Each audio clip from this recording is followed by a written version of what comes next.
right, hey everybody, welcome back. We're going to wrap up this week with Miles Okazaki, and I'm here with my co-host Joe Gore.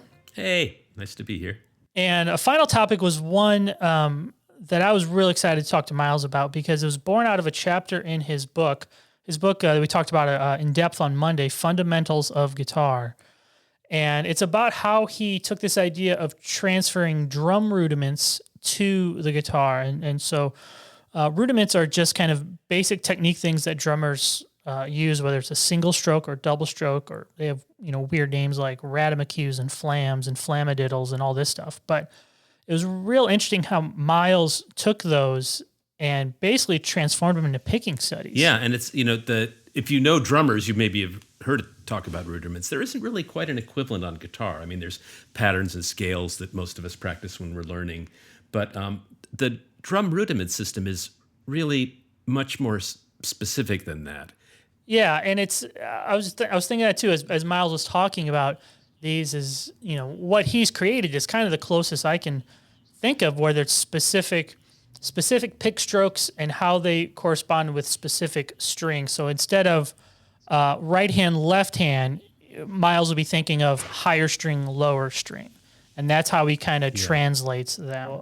And then and as you work through the process, you get into some really interesting technical hurdles and a lot of rhythmic and melodic patterns that you probably wouldn't stumble onto yourself if you were just approaching it as a traditional guitarist. Yeah, I will say when I got the book and got to this page and I started working on this, it became very obvious that this was a hole in my playing that I needed to get through. So thanks for joining us this week with the episodes this week with Miles, and we're going to wrap it up this week, and we'll jump right to it.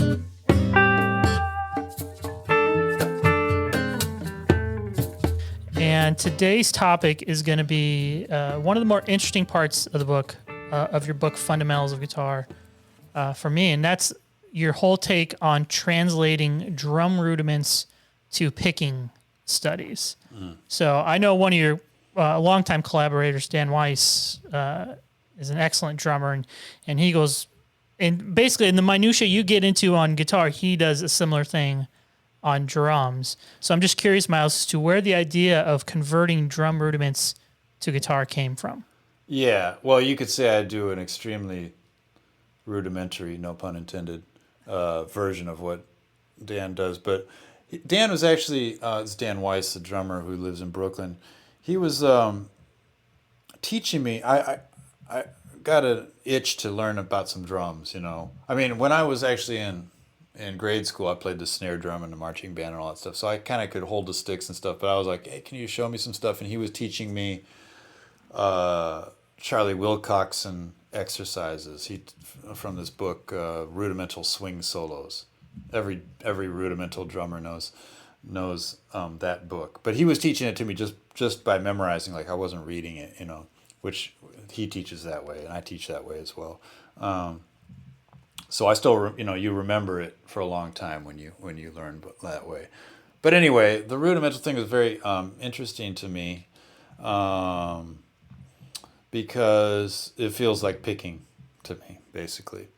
And I was struggling with some stuff picking-wise in terms of falling into kind of habits and getting hung up when I didn't want to be hung up. And I was like, why am I getting hung up, And I was like, well, maybe if I work rhythmically, because I don't know, I've always been a student of rhythm, but I was like, well, how can I was dealing with stuff rhythmically that I was writing, for example, that I couldn't really execute that well on guitar because of certain problems with the way I was picking, I needed to fill in some holes there. And so I was thinking maybe this rudiment thing might hook that up a little bit. So with the rudiments, are you correlating left and right hand with up and down stroke with the pick?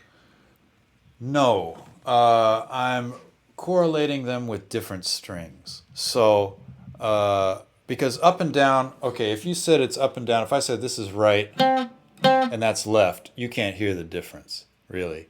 And also, they don't, something like, well, how would you do a double stroke, for example? Like this single stroke, I'm going down, up, down, up, down, up, down, up. But a double stroke would just be like down, down, up, up, which is not a good way to play guitar.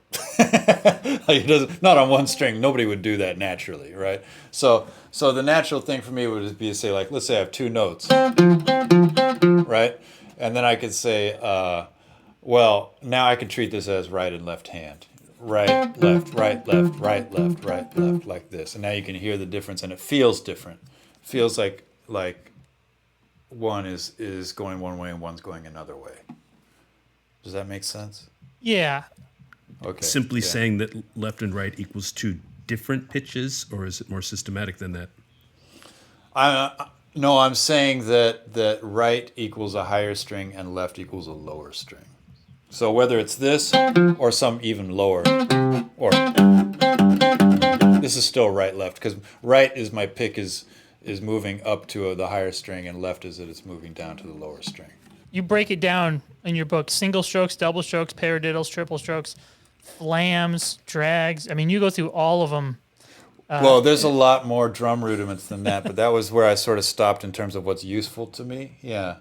Yeah. So let's just kind of quickly, maybe for people who aren't familiar with the drum side of the terminology, what's the difference between a single stroke, a double stroke, and a paradiddle? Let's say. Yeah. I should have a drummer on here to fact check me, but single strokes are just one stroke with each hand. So in this case, I'm going to stick with these two notes, F and C. This is right, left, right, left.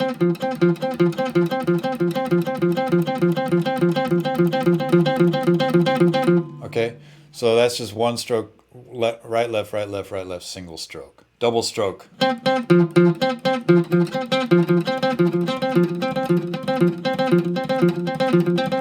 Now with that double stroke, they could be two different notes, right? If I play B flat, C, F, G, right? It's the same. I'm doing the exact same thing with the pick, because the B flat and C I'm playing for. There's no video here, so audio. B flat and C I'm playing on the third string, and the F and G I'm playing on the fourth string, right? So that's a double stroke still. And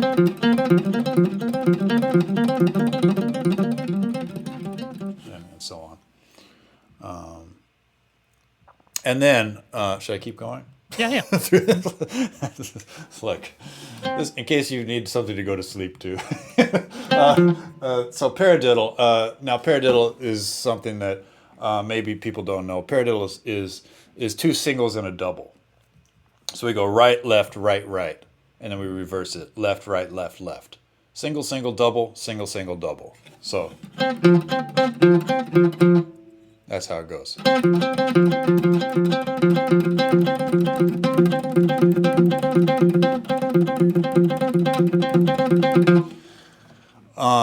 And then, I did a few more. I did triple strokes. Again, you could do different notes, whatever. And then flams, these are not really used on guitar that much, but you hear it a lot like this. Not so much. Not so much going down. That's quite difficult to get the right articulation, because it's not a strum. It's not this. It's two different notes. Right? It's almost like a staccato sweep kind of thing. It's a grace note into the note. And doing a grace note, that was one of the things that was hanging me up. I'm like, well, why are the things going down that I'm doing not as strong as the things going up? Or sometimes it's the reverse. So part of the rudimental thing was like, well, I want to make both ways of going on the guitar the same. I want to make them equally strong, because generally, and for most guitar players, downstrokes are stronger, And I was like, well, I don't want to be dealing with that. I don't want to be changing stuff I want to play in the moment, because the picking is getting tangled up, So those flams could be put on other things. You could put the flam on the paradiddle.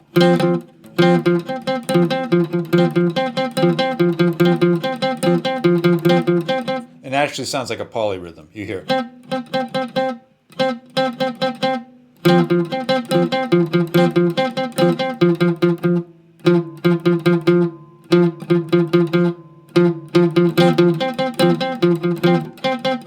Right, so it's two polyrhythms together. Like one rhythm is offset from the other one. that interesting things happen with those. And I had one more, which is a rough, which is a quick double into the note. This one's a little difficult.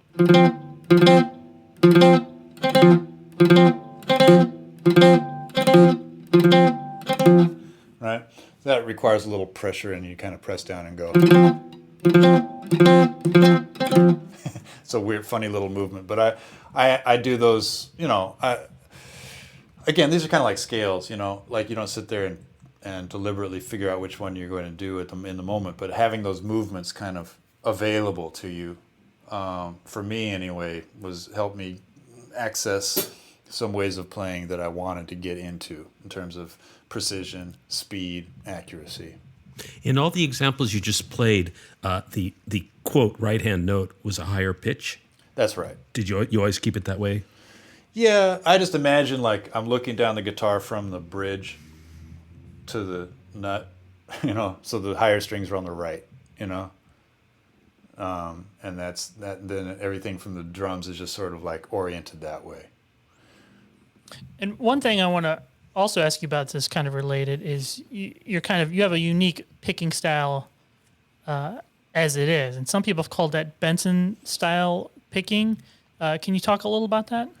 Well, my picking is actually Rodney Jones picking. So Okay. Rodney Jones was my teacher when I moved to New York, but his style of picking is Benson picking. So it's sort of because I didn't. It's in the tree. I didn't study with George Benson, but he did. So. And a little Barney Kessel and some others, but the main influence is George Benson. And there are a lot of players who do it much more like George Benson than I do. I'm sort of a modified hybrid version of it, because, the short version is this. Like when I moved to New York, this is in 97. Oh, God, 1997, yeah. So I had been playing already for a while, like 10, 15 years, and playing gigs and stuff too. And my way of picking was just kind of homemade. I never really had technique lessons, And so I was playing with I'll describe since there's no video, like my wrist resting on the bridge and kind of going down like, Pat Metheny plays a little bit like that, and he gets great results. But for me, it was like it wasn't getting what I needed. I went to Rodney. I was like, he's like, well, what do you want to do? I was like, well, I want to play like rhythmic stuff. Like I want to play like George Benson, and like I want to do stuff like I want to be able to do the stuff you're doing, like this like Catfish Collins, like kind of like rhythm guitar stuff, and like he's like, okay, well, first of all, you got to change that picking thing because that's not going to work, for that style that you're talking about, And at that time, I was into learning styles. I was like, I want to learn all the styles. I want to be able to work. I want to be able to play gigs, right? So I got to learn styles. But the main thing was like, I want to have that freedom that Benson seems to have, where he can just. Can you, for folks who don't know, we've got no video. Explain what the Benson technique is, how you're shaping your hand in this approach. Yeah. If you look at a video of Benson, George Benson is who we're talking about. What you'll see is that his hand is not touching the bridge, but is open. And in fact, if you're like looking down at your hand, you can like see the palm of your hand. So it's like an open position where the hand is kind of all below the strings, and you're kind of grabbing the strings from below, So your palm is slightly cupped and pointing from from the high E down towards the low E. Yeah, and the movement with your hand is more of a waving kind of a grabbing kind of a motion as opposed to like a chopping kind of a motion, which is if you have your hand up on the bridge,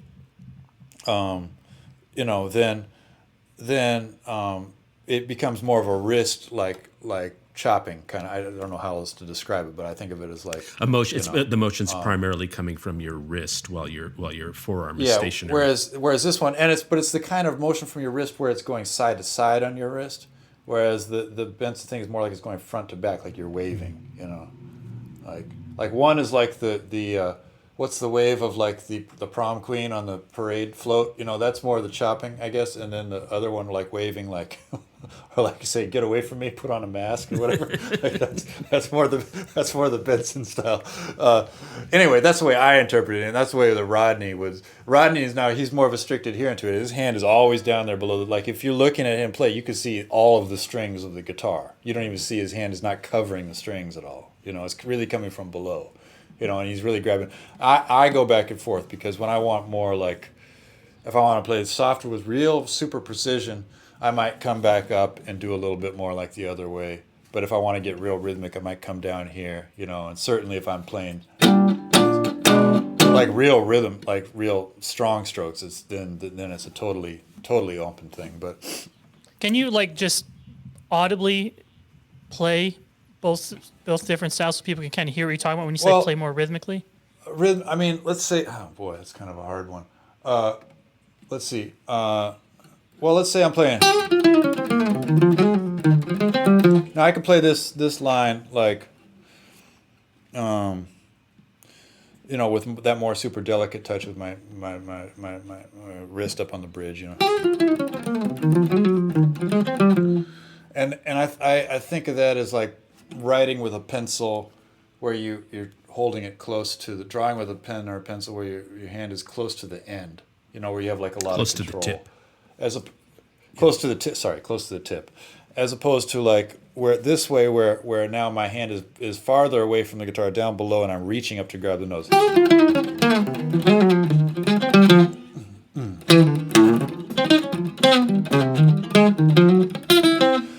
So I'm more, the accents pop for me. They pop a little bit more because I'm kind of reaching farther to get them, and I'm relying a little more on this sort of large movement that, to me, I don't know, the gesture of it has more of a free feeling than when I'm doing the small movements. Well, but they're both. Oh, just sorry, another visual observation.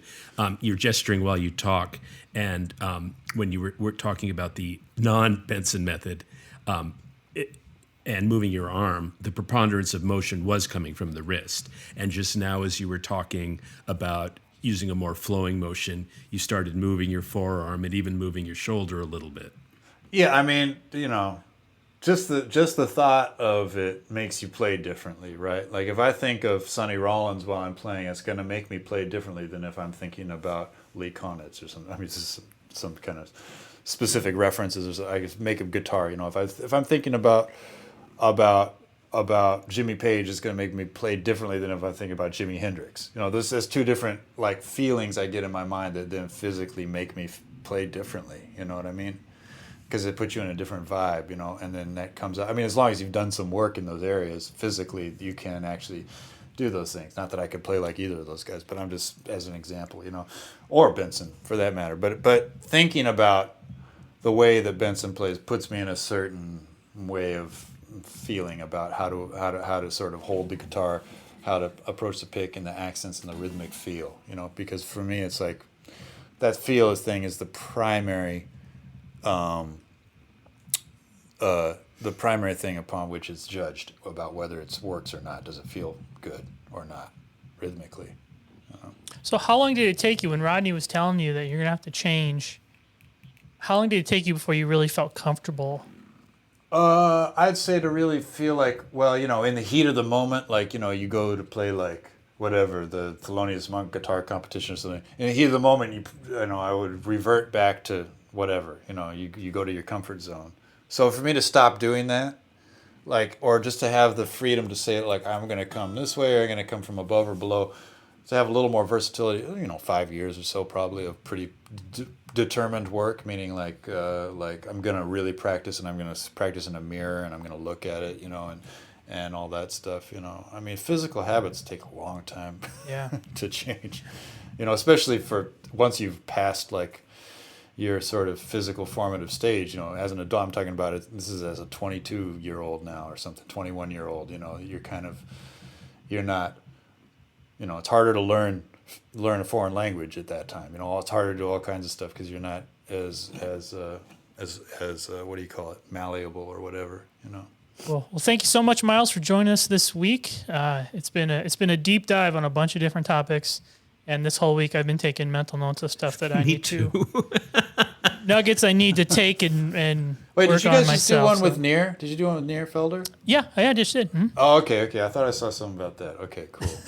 And it's funny how there's a couple topics, like especially when you talk about practicing in thirds, that he was talking about where he improvises fingerings. You know, he doesn't get stuck into a box. Oh yeah, he's got a very fluid style. Yeah. Yeah. He's much more natural with that than I am probably. So he just does. He's like, what's the big deal? You know, I have to sit there and figure it out. So.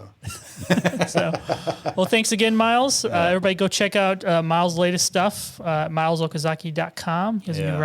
new live record out. Yeah, called, we just made that last And month. the Instagram. and the Instagram. Exactly. Okazaki Studio, it's called. Yeah. There you go, Okazaki Studio. So, thanks again, and we'll see everybody next week. All right.